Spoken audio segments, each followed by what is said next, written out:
Bueno, hermanos, les voy a pedir por favor que abran su Biblia en la carta de Pablo a los Efesios. Am, Traigo el, el bosquejo de Mateo capítulo 15. De hecho, estuve trabajando toda la semana con él, como también con Efesios. Pero hay una carga, hay una necesidad en mi corazón. Y también en Efesios, en el capítulo 1, versículo 15, que estuve trabajando en la semana, me hizo pensar tanto en nosotros, en la iglesia, no solamente nosotros, porque Efesios lo estoy predicando para la iglesia de San Pablo.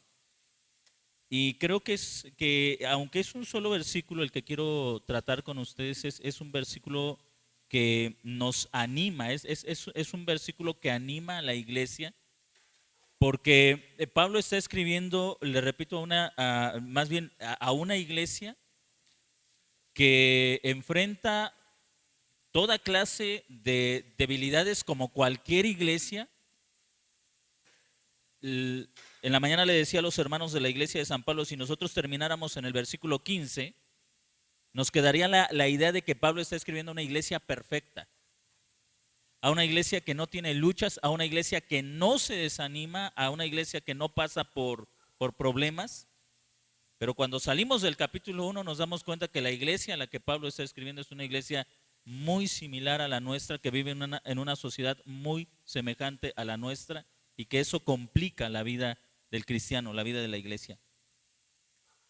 Y por eso el tema que quiero compartir con ustedes en esta tarde y que creo será de mucho provecho para todos nosotros, el tema es fe y amor, resultado de nuestra redención. Fe y amor, resultado de nuestra redención. Efesios capítulo 1, versículo 15. Si usted tiene su Biblia, escuche lo que Pablo dice, lo que Pablo escribió a la iglesia de Éfeso. Por esto yo también, habiendo oído de vuestra fe en el Señor Jesús y del amor para con todos los santos, no ceso de dar gracias por ustedes, haciendo mención en mis oraciones. Hay dos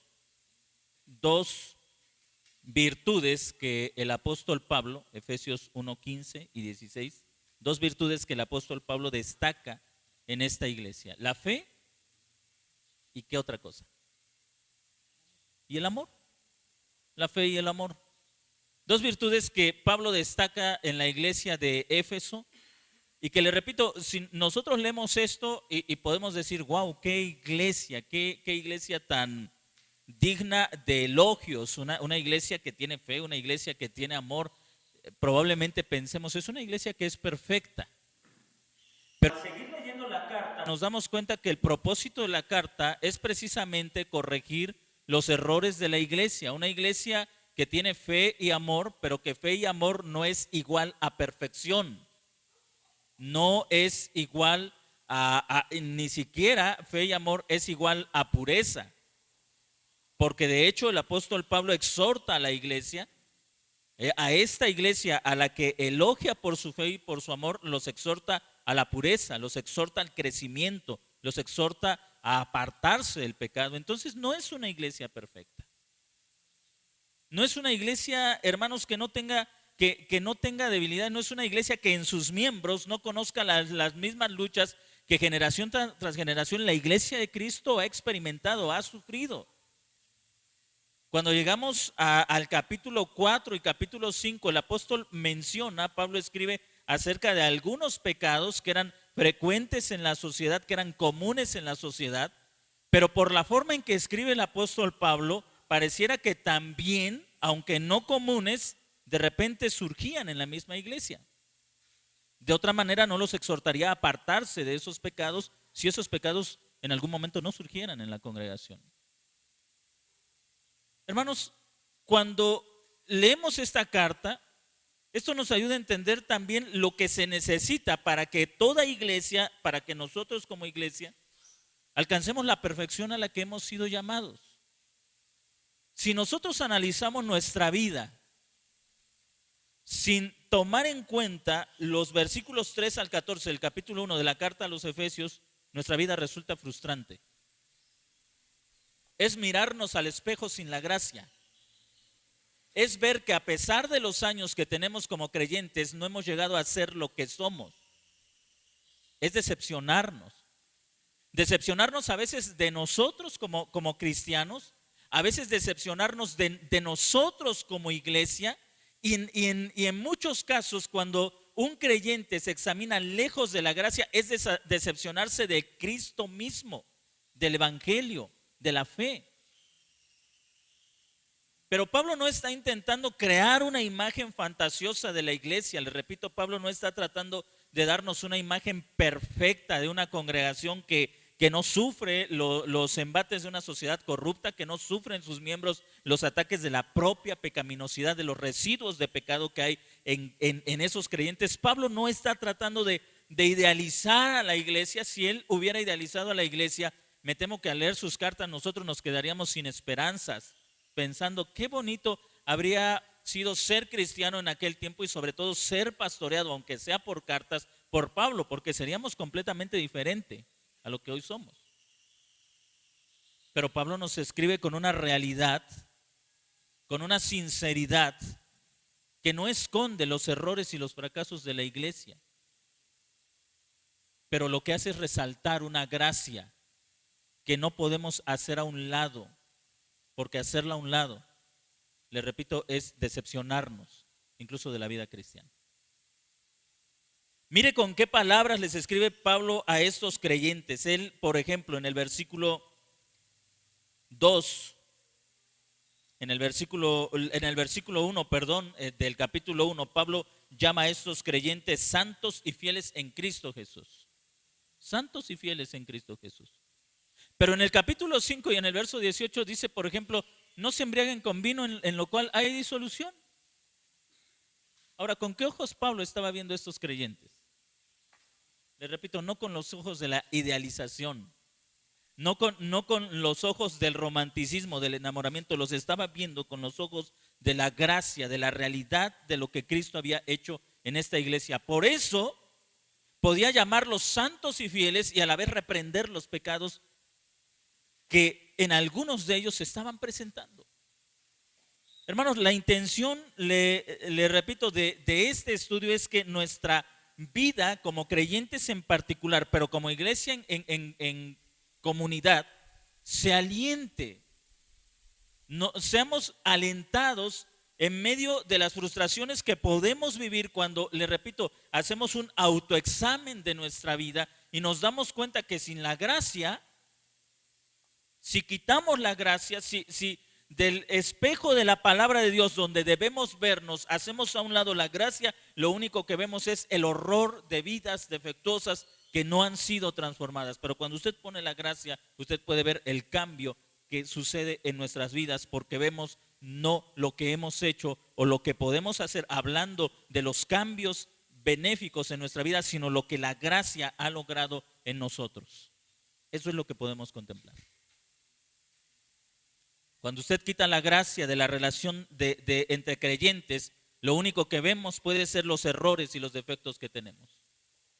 Nuestra impaciencia, nuestra debilidad, nuestra pecaminosidad, pero cuando usted pone la gracia, usted ve algo más que eso. Usted ve lo que Cristo, lo que Dios ha hecho en Cristo y la forma en que Él nos ha ido transformando de gloria en gloria. Antes de que Pablo pueda atacar siquiera alguno de los pecados de la iglesia, lo primero que hace es establecer la gracia de Dios revelada en Cristo, para que entonces la iglesia entienda que toda transformación debe ser el resultado de la gracia. Toda transformación en la vida personal de nuestra familia debe ser el resultado de la gracia de Dios. No puede haber otra forma. De hecho, me parece que es muy similar con el tema que iba a hablar hoy de Mateo capítulo 15, donde el Señor Jesús confronta a los escribas y fariseos cuando ellos le replican: ¿por qué tus discípulos no guardan la tradición de los ancianos de lavarse las manos? Y Jesús les dice: ¿y por qué ustedes no guardan el mandamiento de Dios? Dándoles a entender que las tradiciones nunca cambian, pero la gracia transforma el corazón de los seres humanos. Y quiero comenzar con esto. El apóstol Pablo en el verso 15, después de que ha hecho una lista de la expresión de la gracia de Dios en esta iglesia, solo por mencionar algunos de los efectos de la enorme gracia del Señor, podría yo citar lo que el apóstol Pablo resume en el verso 3.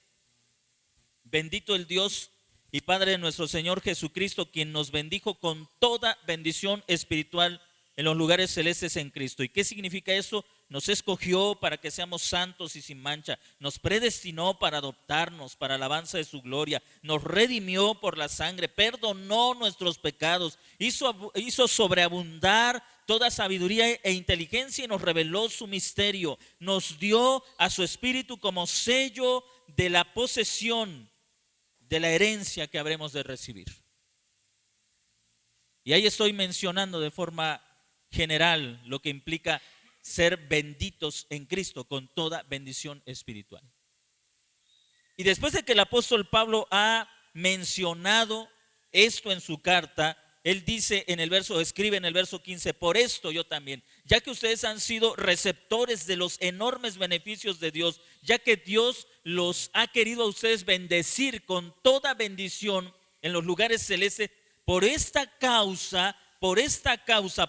razón, ya que ustedes son herederos de enormes bendiciones, yo le doy gracias a Dios por todos ustedes, porque no hay pueblo más privilegiado que todos ustedes. Pero observe lo que escribe antes de llegar al verso 16. Dice: por esta causa yo también, y aquí está esta parte importante, yo también, habiendo oído de vuestra fe en Jesús y del amor para con todos los santos.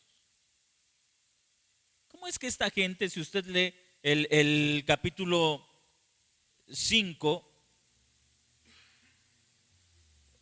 capítulo 4, por ejemplo, Efesios capítulo 4, versículo 25, el apóstol Pablo les escribe a los hermanos de Éfeso: por tanto, desechando la mentira, cada uno hable verdad con su prójimo.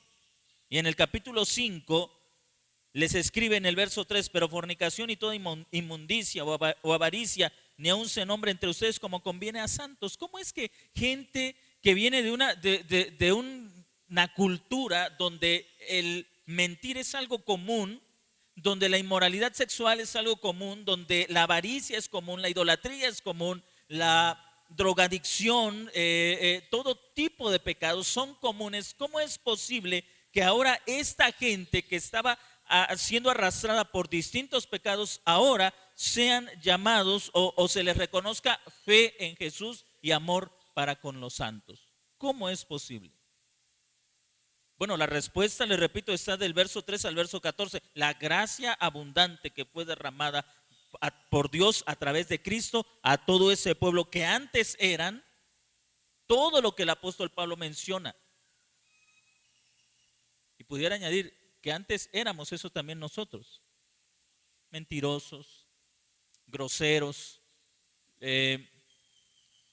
nuestra mente divagaba en malos pensamientos, todo tipo de pecados. ¿Cómo es que ellos llegaron a tener fe en Jesús y cómo es que ahora nosotros podemos tener fe en Jesús? Esto es resultado de la gracia. No es el resultado de un cambio en la cultura, no es que hubo un cambio social, político, económico y la gente comenzó a tener fe. No, esto es resultado de la gracia. Hermanos, la fe en Cristo Jesús es resultado de la gracia de Dios. La fe es un don de Dios. De hecho, más adelante Pablo dice en el capítulo 2 y en el verso 8 que la fe es don de Dios, pertenece a esa riqueza espiritual con la que los creyentes de esta iglesia habían sido enriquecidos. Creer en Jesús es una riqueza que no para todos está dispuesta. Y usted y yo la tenemos. Creer en Cristo es una riqueza que a nosotros se nos ha concedido junto con todas las demás riquezas y se nos ha escogido para ser santos y se nos ha predestinado para ser adoptados, si se nos ha perdonado los pecados y si se nos ha dado el don del Espíritu Santo, ¿cómo no se nos va a dar la fe para creer en el Cristo que ha hecho posible todas estas cosas por medio de su sacrificio y de su resurrección? Pero creer en Cristo, como también lo veíamos el domingo pasado, va más allá de una confesión teológica, de un credo. Los credos son buenos, pero los credos no producen fe. ¿Cuántos católicos instruidos en los credos no tienen fe en Jesús? ¿Cuántos creyentes, incluso de las iglesias que usan los credos o que usamos los credos para la educación de nuestros hijos, no tienen fe? El credo no produce fe. La teología no produce fe. No son malas. No estoy diciendo que sean ineficaces o inútiles. Son buenas, pero no son suficientes para producir fe. ¿Cuánta gente, cuántas personas en la iglesia romana, en nuestras iglesias, en las diferentes denominaciones, sin importar, pueden conocer los símbolos de las diferentes confesiones, de la confesión a la que pertenecen, pero eso no es igual a tener fe? El apóstol Pablo escribe a la iglesia y le dice: le doy gracias a Dios porque esa gracia que les he descrito, de la que les he hablado, ha hecho que ustedes sean conocidos por su fe en Cristo Jesús. ¿Qué significa tener fe en Cristo Jesús? Yo pienso en dos aspectos, uno positivo y uno negativo. El positivo significa que creer en Jesús, la persona llega a poner toda su confianza en Él como Señor y Salvador, y el negativo es que aquella misma persona no pone su confianza en nada más y en nadie más que en Cristo Jesús. Qué tremendo testimonio. Por ejemplo, estos creyentes, muchos de ellos, creo que la mayoría, porque todos provenían de un trasfondo religioso, ya sea pagano o judío, pero todos ellos, al poner su fe en Jesús, significó un abandono a su antigua religión, a su antiguo sistema de creencias.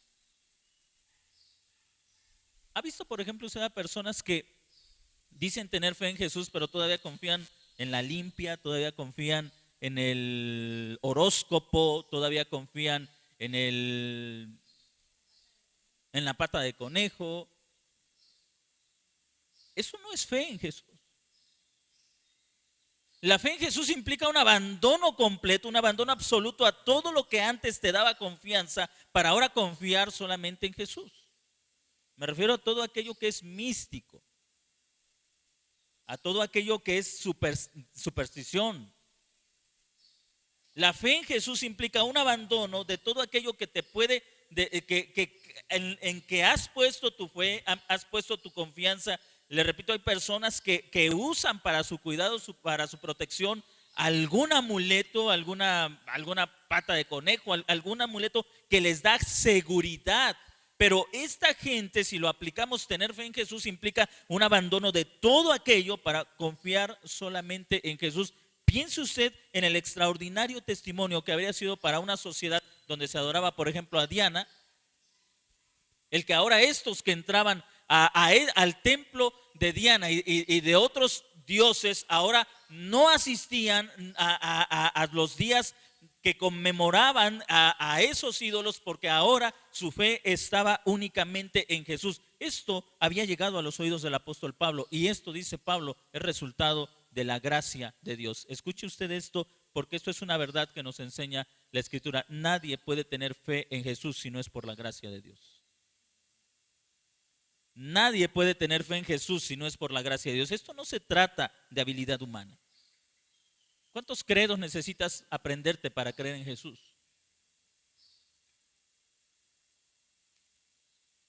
Ninguno.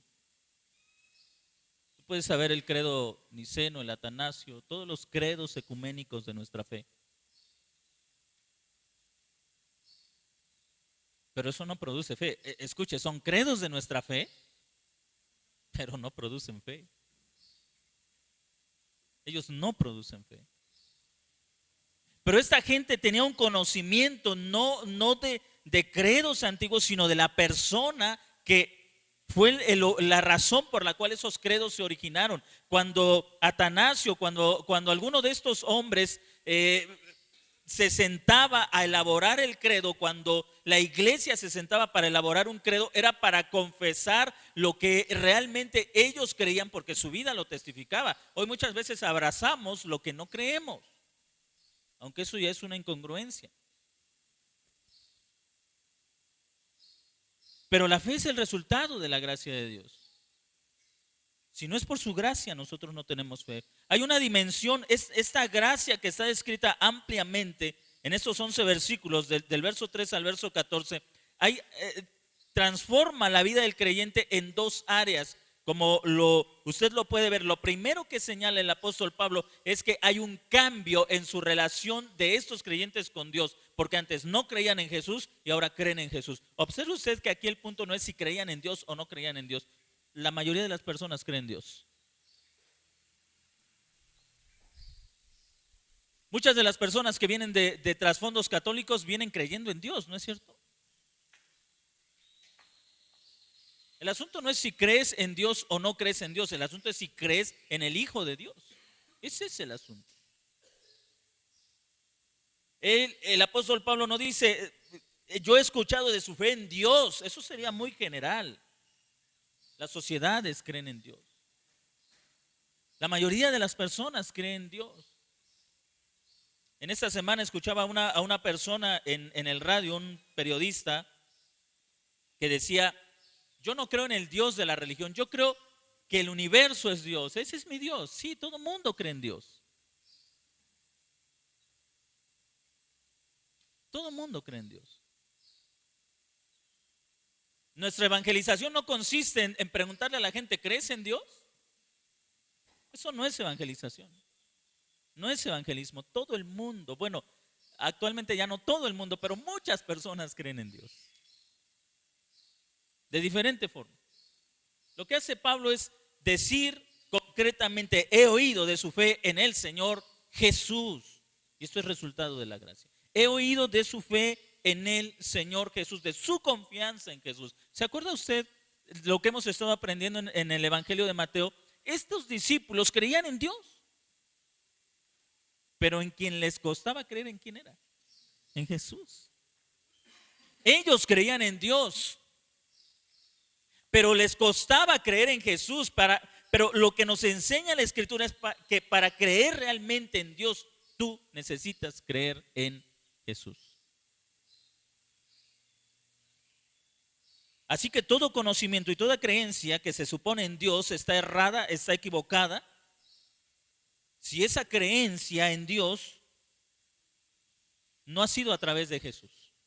Si alguien dice creo en Dios, pero esa fe no ha sido conducida, no ha sido llevada por Jesús, su fe en Dios es vana, es falsa, es errada, es equivocada. Y ahora, no en cualquier Jesús, en el Señor de la Escritura, en el que es revelado en la Escritura. Hay un cambio en la dimensión vertical, pero también hay un cambio, y aquí es donde quiero enfocarme, hermanos, en la segunda parte del versículo 15 dice, y del amor para con todos los santos. Así que esta iglesia de Éfeso tenía una nueva fe, pero también tenía una nueva relación. Y quiero que piensen, hermanos, porque le repito, al leer la carta a los Efesios, nos damos cuenta que la sociedad de aquellos días no era diferente a la nuestra. Era muy similar a la nuestra, no tenía las ventajas que hoy nosotros tenemos, no tenían aparatos de audio, no tenían cámaras, no tenían naves que fueran al espacio, no tenían todo este tipo de tecnología que hoy tenemos, pero eran muy semejantes a nosotros porque ellos practicaban los mismos pecados que se practica en nuestra sociedad. Tenían alcoholismo, tenían drogadicción, tenían robo, tenían prostitución, tenían adulterio, tenían inmoralidad sexual. Aunque no tenían los recursos tecnológicos que hoy tenemos, tenían el mismo carácter depravado que hoy nuestra sociedad tiene.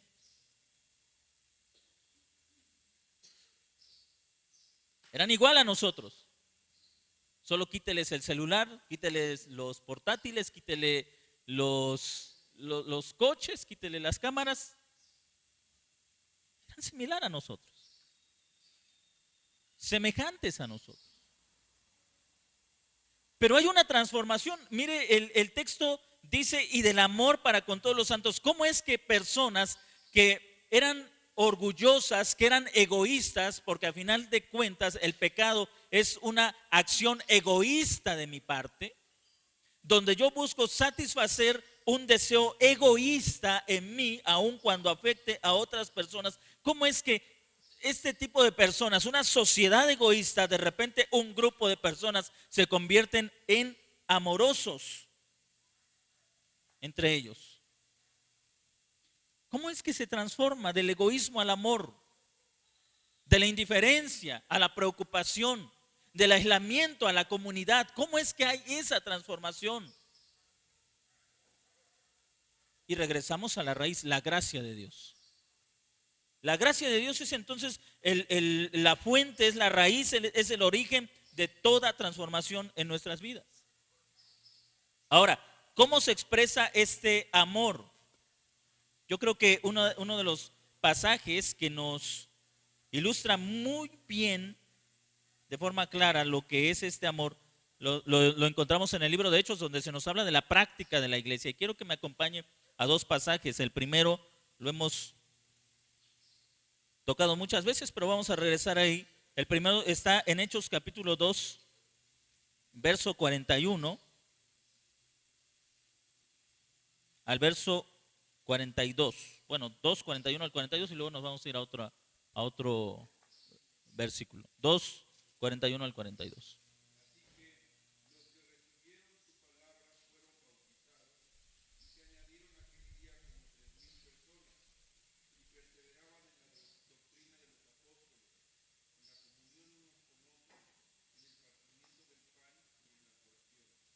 Ahora, yo quiero que usted observe esto, porque nuevamente encontramos esos dos aspectos de transformación en la vida de una nueva sociedad. John Stott titula a un libro que escribe sobre, un comentario que escribe sobre la carta a los Efesios, la nueva humanidad, porque realmente en Efesios encontramos una nueva humanidad. Y mire cómo hay esta transformación. Nuevamente, el libro de Hechos nos señala estos dos aspectos que no faltan en toda verdadera iglesia: un cambio en la fe y un cambio en las relaciones. Un cambio en cómo entendemos a Dios ahora a través de Cristo, y un cambio en las relaciones, en cómo nos llevamos entre nosotros los que hemos recibido la misma fe y tenemos la misma confianza en Cristo Jesús. El verso 42 dice, y estaban todos dedicados constantemente. El verso 41 al final dice, y fueron añadidos. Observe usted que ahí el fueron añadidos implica que ellos no se añadieron a la iglesia. Alguien los añadió. ¿Se dan cuenta que incluso la iglesia tiene un aspecto sobrenatural? Hay muchas personas que dicen, de repente los podemos invitar a la iglesia y dicen, sí, sí voy a ir. Si usted trata de añadir a alguien, le va a decir, sí voy, sí voy, sí voy. Pero los que venimos porque hemos entendido que nosotros no nos añadimos. Alguien nos añadió. Ahora, ¿quiere usted saber quién lo añadió? Bueno, el verso 47 dice, alabando a Dios y teniendo gracia hacia todo el pueblo, y cada día el Señor añadía. Cuando el Señor añade, entonces, hermanos, el Señor añade a la iglesia a los que van siendo salvos por su gracia, y eso debe transformar nuestra relación. Nosotros podemos traer a personas, incluso podemos nosotros venir con algún tipo de esfuerzo, y no estoy diciendo que los que somos añadidos no venimos con algún tipo de esfuerzo. El decaimiento es parte de la vida cristiana. Pero hay una diferencia entre aquellos que no son añadidos y vienen, y los que son añadidos y vienen. ¿Cuál es la diferencia? Observe lo que dice el verso 42. Estaban dedicados constantemente a la doctrina. Es una forma clara de decir, y perseveraban. Ahora, ¿por qué esta gente perseveraba en la doctrina? Yo quiero que entienda esto. La palabra doctrina significa instrucción. ¿Y qué de importancia tiene eso?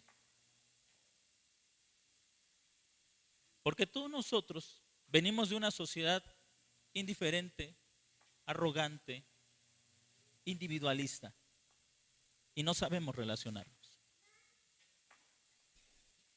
La razón por la que nos reunimos es para ser instruidos en cómo llevarnos en esta nueva humanidad, en esta nueva comunidad, en este nuevo pueblo. Esta gente que se reunía, ellos no se reunían para disertar, por ejemplo, si había 3 cielos o 7 cielos.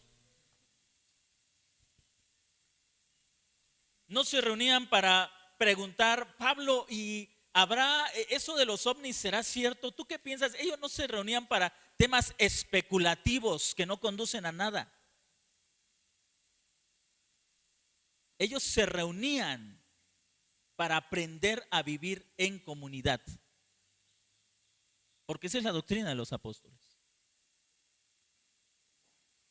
En una ocasión el Señor Jesucristo le dijo a quienes lo escuchaban, como respuesta a la pregunta de todos los mandamientos, ¿cuál es el mayor? Solo para que usted se haga una idea, la Biblia, nosotros conocemos los 10 mandamientos, pero de esos 10 mandamientos se desprende toda una cantidad de mandamientos. Pero los escribas y los fariseos habían llegado a algo que se conoce como la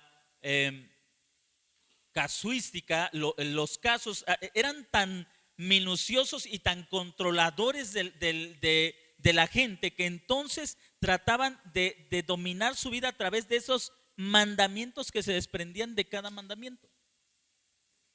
Por ejemplo, guardarás el día de reposo.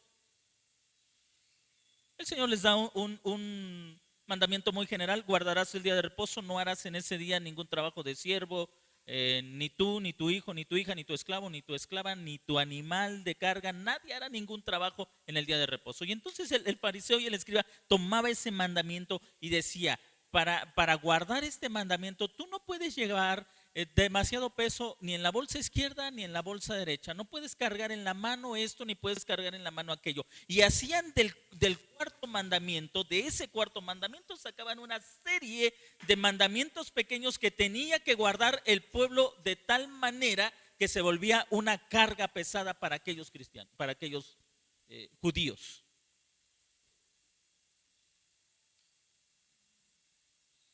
Si yo veía entonces a mi hermano que está tirado, es día de reposo, tendría que ir con algún rabino, con algún fariseo y preguntarle, ¿será prudente que lo levante? ¿Cuántos kilos pesas? Porque en el día domingo no debo cargar más que este peso. Y el mandamiento que se había dado para amar a Dios y amar a tu prójimo se convertía en todo lo contrario. Por eso es que ese pueblo tenía que ser reeducado, que ser reentrenado en lo que implicaba amar a Dios y amar a tu prójimo como a ti mismo. Entonces, el propósito de congregarse y aprender la instrucción de los apóstoles, aprender la doctrina de los apóstoles, es aprender a vivir de la forma en que Dios quiere que vivamos, amándolo a Él y amándonos entre nosotros. No hay otra razón. No existe otra razón. Bueno, hay otras razones secundarias, pero no hay razón mayor para congregarnos si el mayor propósito no es aprender a amar a Dios y amarnos entre nosotros. No hay otra razón que valga la pena para que nos reunamos. Ellos aprendían la doctrina de los apóstoles. Y observe lo que dice, estaban dedicados constantemente. Aquí está este énfasis, estaban dedicados constantemente o perseveraban, nos habla de un trabajo, de un esfuerzo. Hermanos, aprender a vivir la vida cristiana implica desaprender todo lo que yo he vivido. Le decía en la mañana en la iglesia de San Pablo, cuando leemos que estos hermanos de Éfeso tenían amor entre ellos, yo les decía, esto no es el resultado ni de la cultura ni de la educación en casa. Y les hacía una pregunta que les quiero hacer de nuevo a ustedes. ¿Cómo eran sus padres con ustedes? ¿Ásperos o amables? ¿Pacientes o impacientes? ¿Cómo les hablaban?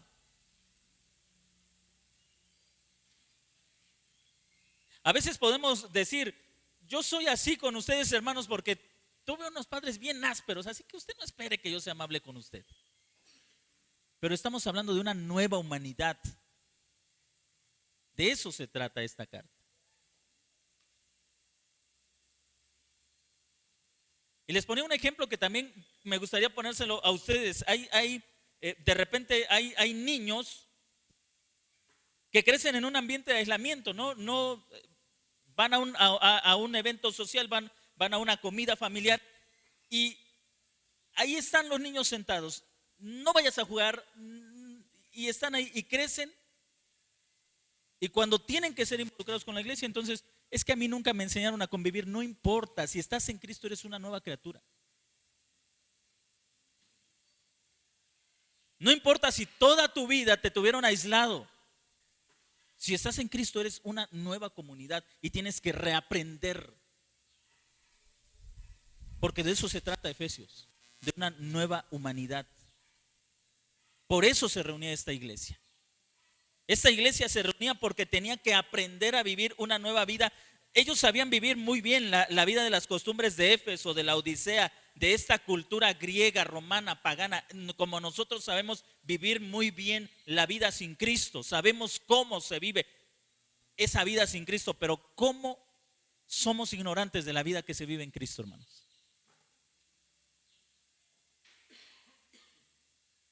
A cualquiera de nosotros nos ponen en una fiesta no cristiana y nos movemos como peces. Pero nos ponen en un ambiente cristiano y nos sentimos atados. Porque no sabemos. Hermanos, nos ponen en un ambiente, en la escuela, en el trabajo, con compañeros, con gente que no es creyente y comenzamos a movernos tan naturalmente que no necesitan enseñarnos nada, pero nos ponen en el contexto de la iglesia y no sabemos cómo desenvolvernos.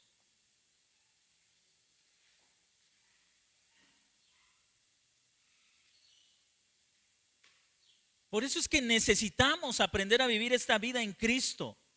Por eso es que esta gente se reunía, ellos perseveraban, porque si al menos ellos sabían algo, sabían que no sabían cómo vivir esa nueva humanidad, esa nueva vida que Cristo les había traído y por eso se reunían a aprender la doctrina de los apóstoles. Se dice que perseveraban en la comunión.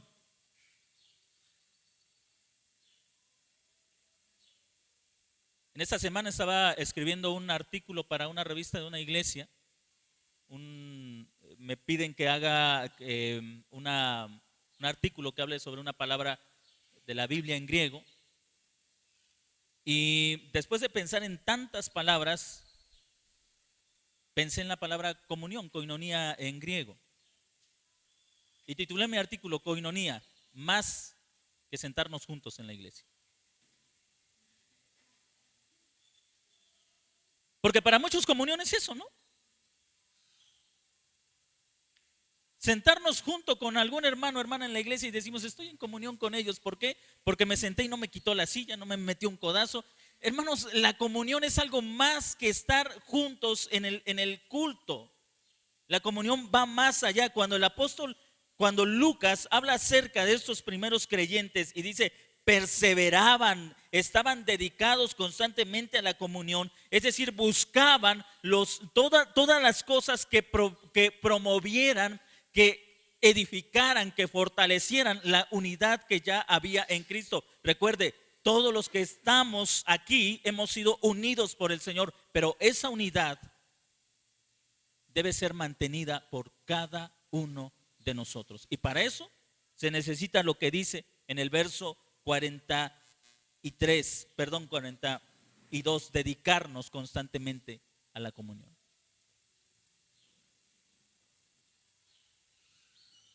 Dedicación. La dedicación implica compromiso. ¿Le ha pasado que usted lleva algún aparato, su carro al mecánico y le dice, me voy a dedicar a tu carro para que te quede en ese día. Y tú llegas y te das cuenta que está haciendo otras cosas. Gracias a Dios que tenemos mecánicos creyentes que ellos sí se dedican. Es decir, nadie puede decirse que se dedica a algo cuando su tiempo lo ocupa en otra cosa.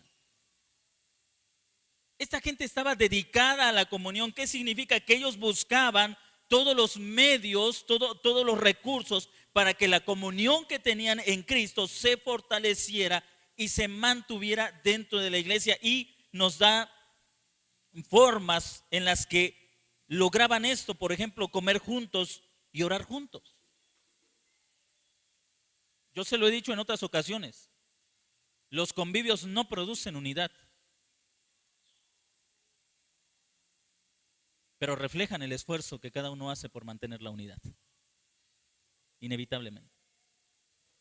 Un convivio jamás va a producir unidad, porque si la unidad no nos la da el Señor, nada puede mantenernos unidos.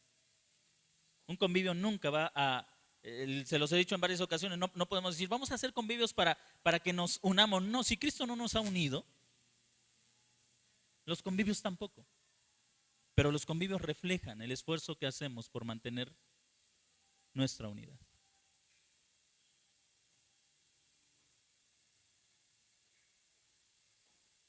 Eso es una verdad, hermanos.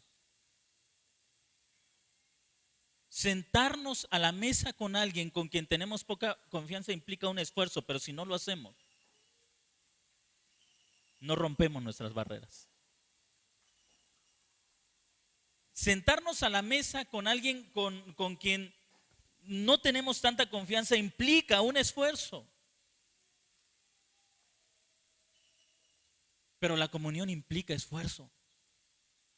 Observe lo que dice el escritor Lucas: estaban dedicados, se esforzaban. Y esa palabra en griego implica trabajo. La idea es de algo que implica esfuerzo trabajoso. La comunión, aunque nos es dada por el Espíritu, requiere trabajo de cada uno de nosotros. Comer juntos, orar juntos, implica esfuerzo, implica trabajo. Demanda esfuerzo de todos los que participamos en el cuerpo. Hoy tenemos la comunión, lo que llamamos la comunión, y que es, yo creo, un resumen de lo que era la comunión en la iglesia del primer siglo, porque ellos se sentaban a la mesa literalmente a comer juntos, y entonces se bendecía el pan y se bendecía la copa para recordar la muerte de Cristo. Y nosotros tenemos el final, pero no el principio.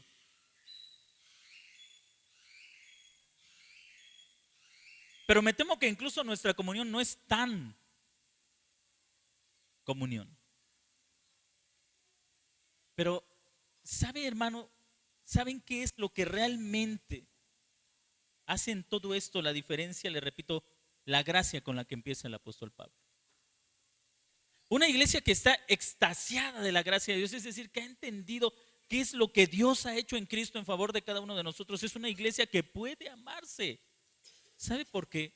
Porque vemos esa gracia en todos. En todos. A final de cuentas, hermanos, entonces no es, como le decía hace rato, que yo haya sido criado en una familia muy amorosa, porque por eso soy amoroso. No, la razón por la que podemos amarnos es por la gracia que hemos experimentado, el profundo amor de Dios mostrado en Cristo, que nos hace amarnos y aceptarnos a todos nosotros. Todos nosotros, mis amados hermanos, en algún momento necesitamos expresar esa gracia y recibir esa gracia. Todos. Y yo quiero decirle algo. La razón por la que esa gracia se nos da no es porque la merezcamos, porque regreso a ese punto. Siga usted leyendo Efesios y se va a dar cuenta que estos creyentes tenían algunos pecados. No toda la iglesia, pero había creyentes que todavía no se habían despojado de sus viejos hábitos. Sin embargo, Pablo los llama santos y fieles, amados, porque todos necesitamos de la gracia de Dios. Ninguno de nosotros se hace receptor de la gracia porque seamos, más bien no receptor, sino merecedor de la gracia porque seamos constantes en el culto. Nos hacemos merecedores de la gracia solamente porque Dios ha querido darnos esa gracia. Solo por eso. Ninguno de nosotros puede decir, este hermano sí merece gracia y aquel no. Más bien el apóstol Pablo dice, no es al miembro más débil al que más gracia se le da. Ahora Pablo no está hablando de tolerancia de pecado, porque le repito, lea usted de Efesios y él confronta el pecado, pero lo confronta sobre la base de la gracia. No sobre la base de la habilidad humana. Pablo no dice, hermanos, tantos años de ser cristianos y no han vencido estos pecados. Más bien Pablo les recuerda la gracia, les recuerda esa fuente de gracia y les dice, yo estoy seguro que ustedes van a vencer esos pecados porque Dios los ha escogido a ustedes en Cristo para ser los receptores de todas estas enormes bendiciones. Qué necesaria es la gracia en nuestras vidas. Qué necesario es entender, hermanos, que no es nuestro esfuerzo lo que añade un poco de las misericordias de Dios a nuestra vida, es su gracia la que se derrama sobre nosotros y nos da lo que no merecemos. Qué importante es entender la gracia de Cristo en nosotros como pueblo. El amor de ellos no era perfecto y le aseguro que el nuestro tampoco. Pero Pablo tenía la confianza que ese amor se iba a perfeccionar. ¿Por qué? Porque era un pueblo receptor de la gracia de Dios. No tengamos miedo en admitir que nuestro amor entre nosotros no es perfecto, que a veces hemos sido egoístas, que a veces hemos mentido, que a veces quizá nos hemos ofendido. No tengamos temor de admitir el poco amor que a veces podemos tenernos en nosotros. Más bien, tengamos esa confianza en que esa gracia cubre nuestras imperfecciones y aumenta el amor que tenemos que hemos sido llamados a mostrar entre nosotros como cristianos. Esa gracia que nos da la confianza de vernos tal y como somos y podernos acercar al Señor en busca de ese poder que nos lleve a ser mejor de lo que hoy somos, porque somos herederos de enormes promesas.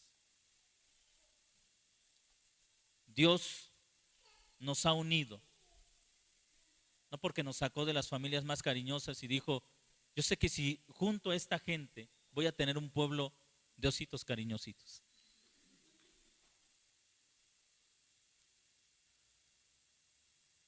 Nos tomó en medio de nuestros egoísmos, de nuestras envidias, de nuestras maldades, pero nos puso a su Espíritu Santo y nos unió entre nosotros para mostrarnos un amor y una comprensión que solo tiene una explicación. Él nos ha amado así, por eso nosotros nos podemos amar de la misma forma. Esa es la única explicación, hermanos. La única explicación por la que podemos amarnos es porque Él nos ha dado un amor tan grande y tan profundo. No hay otra razón. La siguiente vez que usted considere su vida a la luz de la palabra de Dios, no se olvide de la gracia. Y la siguiente vez que usted considere la vida de alguno de sus hermanos de la iglesia, no se olvide de la gracia. Antes de decir cualquier señalamiento de pecado en la vida de usted o en la vida de alguno de sus hermanos de la iglesia, piense usted cómo es que a pesar de eso, Dios ha querido amarnos, redimirnos, perdonarnos y adoptarnos como sus hijos. Y entonces podrá usted ser más paciente, amable, confiado en su relación con sus hermanos, en la iglesia e incluso en nuestra propia familia. Que la gracia de Dios, hermanos, gobierne nuestros corazones y nos impulse a seguir creciendo en nuestra unidad y en nuestro amor unos